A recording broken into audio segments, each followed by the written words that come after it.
Hola, buenas tardes. Mi nombre es Adriana María Vargas Balán. Estudio en la Universidad de Quintana Roo la licenciatura en Derecho, impartida por la licenciada y docente María Isabel Virgen Jiménez. En el presente video hablaremos sobre las conclusiones y las sentencias que proceden a la unidad 6 de la asignatura de Derecho Procesal. Por primer tema tenemos a los alegatos. Los alegatos son una exposición oral o escrita de los argumentos de las partes sobre el fundamento de sus respectivas pretensiones una vez agotada la etapa probatoria y con anterioridad al dictado de la sentencia de fondo en las diversas instancias del proceso. Es un concepto impartido por el autor Fix Zamudio en 1994. Los alegatos son actos procesales regulados por el derecho procesal y el Código de Procedimientos Civiles que contribuyen a argumentos jurídicos posterior a la etapa postulatoria y probatoria por ambas partes, actor y demandado, que pueden ser a través de sus representantes legales o apoderados, o bien pueden ser ellos quienes dicten o expresen dichos argumentos. Tiene la finalidad de demostrar y convencer al juzgador que los hechos y las pruebas antes desahogadas en sus bases correspondientes ya mencionadas son los de carácter verídico y por lo tanto el proceso se encuentra en la etapa que pertenece a dictar sentencia definitiva. Tiene su regulación jurídica en el Código de Procedimientos Civiles del Estado de Quintana Roo en el precepto judicial 387. Que menciona que concluida la recepción de las pruebas, el tribunal dispondrá de las partes que aleguen por sí o por sus abogados o apoderados, primero el actor y luego el demandado. Y también el Ministerio Público alegará si fuese el caso en el que tenga su intervención. También existen alegatos escritos y orales. Estos realmente en una audiencia se presentan de las dos distintas formas. Como son los alegatos orales, son los que antes mencioné, que expresan de forma verbal todas sus conclusiones, y los escritos son a través de documentos. Para ello, el Código de Procedimientos Civiles del Estado de Quintana Roo admite como tal los dos medios de alegatos. Sin embargo, no tiene una formalidad o requisitos esenciales para realizarlos. Posterior a ello también tenemos los medios que pueden terminar el proceso separadamente de la sentencia. Para ello tenemos que entender que la sentencia es la forma más anormal de terminar un proceso y se considera que pone fin a todo el asunto o el pleito. En cuanto a los distintos medios que también terminan el proceso, se encuentran las actitudes autocompositivas de las partes. En esta existen tres especies que dan lugar al medio autocompositivo, que se trata del desistimiento.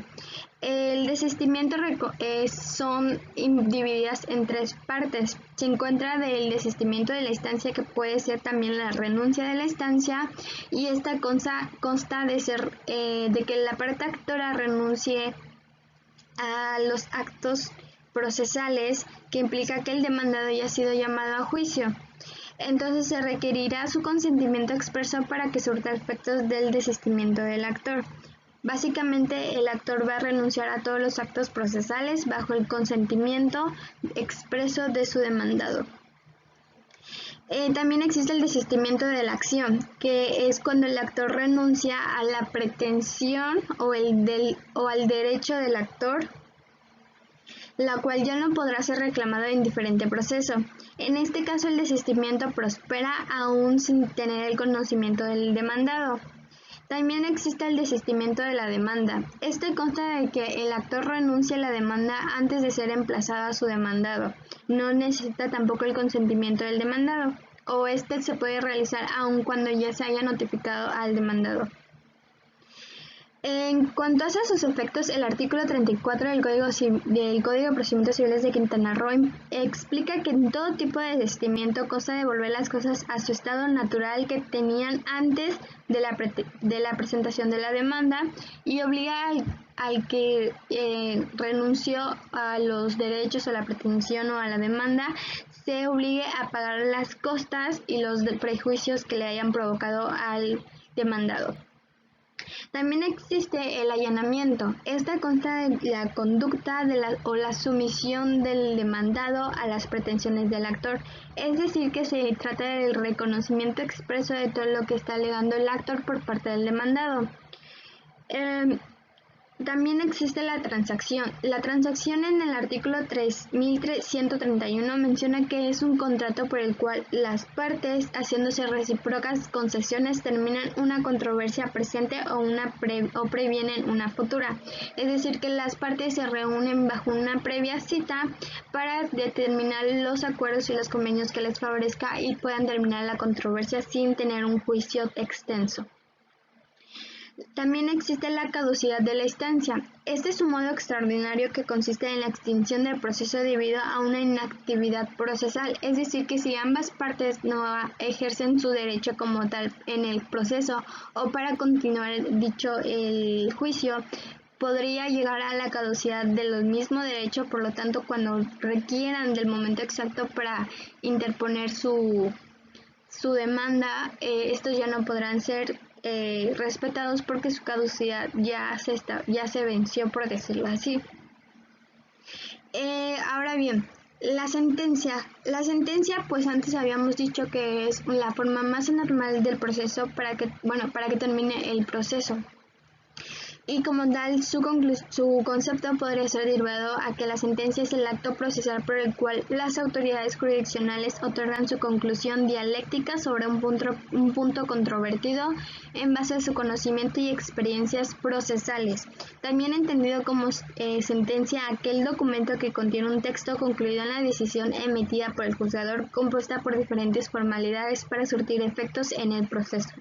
Es decir, que por sentencia entendemos dos connotaciones. La primera, que deriva de la expresión o la conclusión que determina el juzgador en base a todos los puntos, los hechos y las pretensiones por ambas partes, así como las excepciones.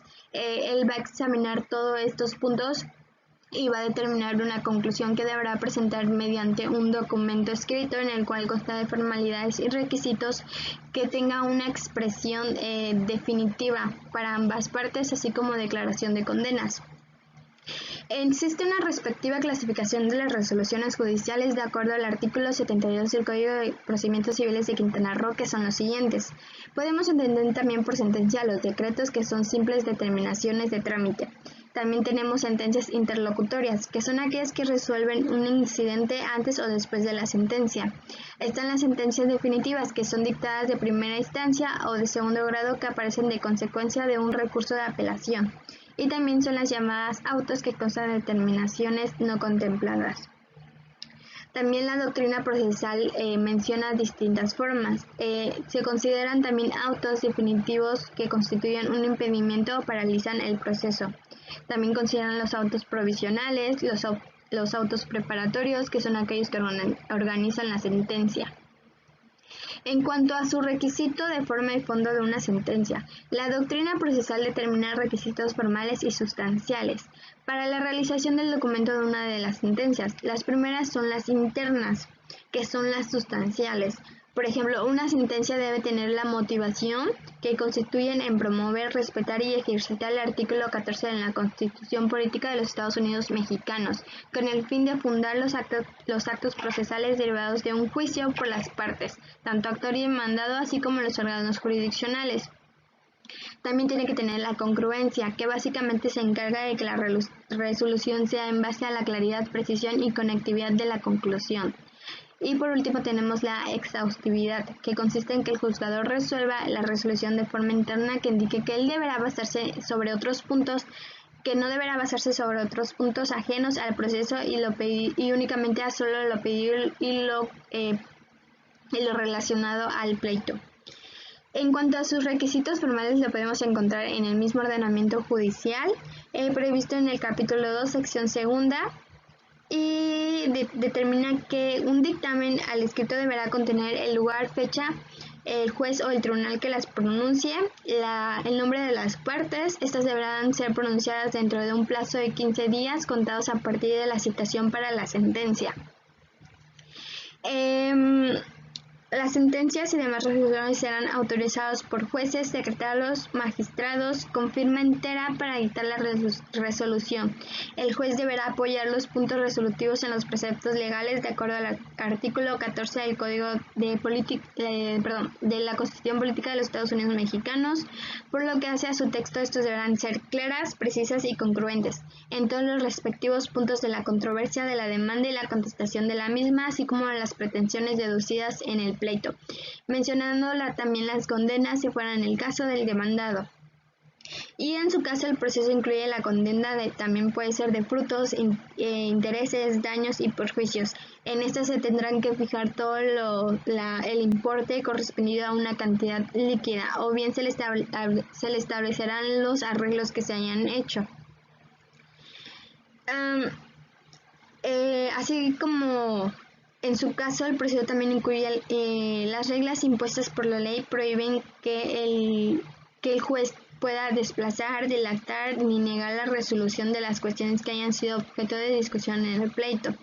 También no podrán ni modificar las sentencias después de que ya han sido firmadas, pero sí podrán aclarar algún concepto. Para las aclaraciones deberán ser el día hábil después de la sentencia o instancia de la parte presentada dentro del día siguiente a la notificación.